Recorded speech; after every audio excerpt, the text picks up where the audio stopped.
Ada seseorang yang bernama Thabit. Tidak ada orang yang, atau mungkin sedikit orang yang mengenal siapa itu Thabit. Kali ini Anda akan dengar di khutbah Jumat ini siapa orang ini. Thabit rahimahullah seorang yang sederhana di kota Kufa di Irak dan tidak terlalu dikenal pada saat itu. Tapi dia termasuk orang yang bertakwa kepada Allah Subhanahu wa taala, orangnya miskin. Dia jalan di salah satu jalan di Kufa, dia lewati satu kebun apel. Kemudian ada apel yang jatuh dari kebun itu karena matang, jatuh di depan dia. Dia berpikir bahwasanya kebun apel ini, ya apel ini jatuh di jalan, mungkin sudah halal buat saya. Dia ambil sama dia, dia makan. Sementara dia mengunyah dan sudah habis setengah apel itu, tiba-tiba dia berpikir, halalkah untuk saya ini? Bagaimana bisa saya tiba-tiba mengambil yang walaupun jatuh di jalan tanpa izin pemiliknya? Maka dia berhenti makan, sisa mulutnya dibuang. Ada yang sudah tertelan, ada yang dibuang, ada yang masih tersisa setengah di tangannya. Lalu dia segera dengan ketakutan masuk ke dalam kebun tersebut mencari. Dia temukan ada sebuah rumah gubuk, lalu dia berkata, apakah Anda pemilik kebun ini? Dia mengatakan, bukan. Pemilik kebun ini jaraknya 1 hari dari sini.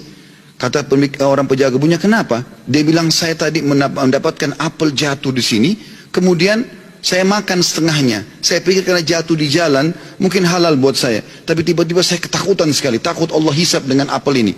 Tolong Anda halalkan. Kata pemilik kebunnya, atau penjaga kebun pun, karena dia bertakwa sama Allah, dia nggak langsung main halalin. Dia mengatakan, sungguh tidak ada di tangan saya wenan itu. Pemilik kebun ada 1 hari dari sini. Kata Thabit rahimahullah, demi Allah saya akan datang ke sana. Jalan sehari semalam jalan kaki, hanya untuk mencari kehalalan setengah apel yang sudah dia makan. Karena takutnya dihisab hari kiamat. Begitu dia datang ketemu sama pemilik kebun itu, kemudian pemilik kebun itu ditanya sama dia, Thabit bertanya, apakah Anda pemilik kebun yang ada di sini dan di situ? Dia mengatakan iya.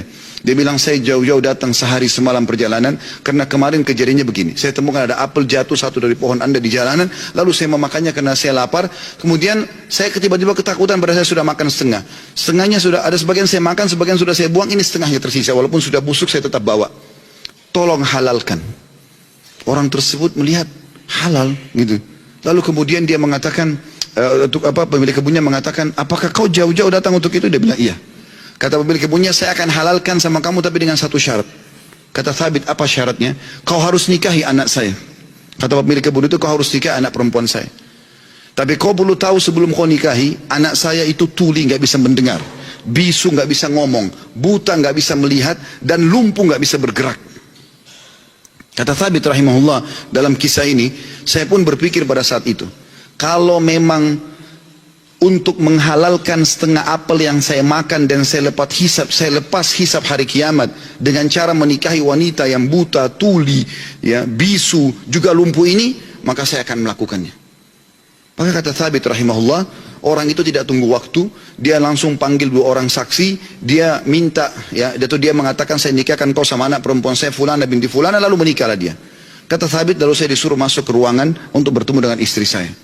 Terjadi sesuatu yang unik, begitu saya masuk ke dalam kamar tersebut, kamar itu sangat indah dan bersih. Lalu saya mengatakan, Assalamualaikum warahmatullahi wabarakatuh. Saya kaget, istri saya menjawab salam. Bukankah tadi dikatakan dia bisu? Kemudian saya mendekati dia, kemudian saya mengulurkan tangan saya, dia mengulurkan tangannya untuk menjamah tangan saya. Bukankah tadi ayahnya mengatakan dia adalah orang yang lumpuh? Kemudian pada saat saya salam, dia menjawab, berarti dia mendengarnya, berarti dia bukan tuli. Lalu saya mengatakan, tadi waktu saya ditawarkan nikah sama ayahmu, dikatakan kau itu buta, kau itu tuli, kau itu bisu, kau itu lumpuh. Tapi kau bisa jawab dan dengar salam saya, kau jamah tangan saya. Bagaimana penjelasannya? Kata perempuan tersebut, benar perkataan ayah saya.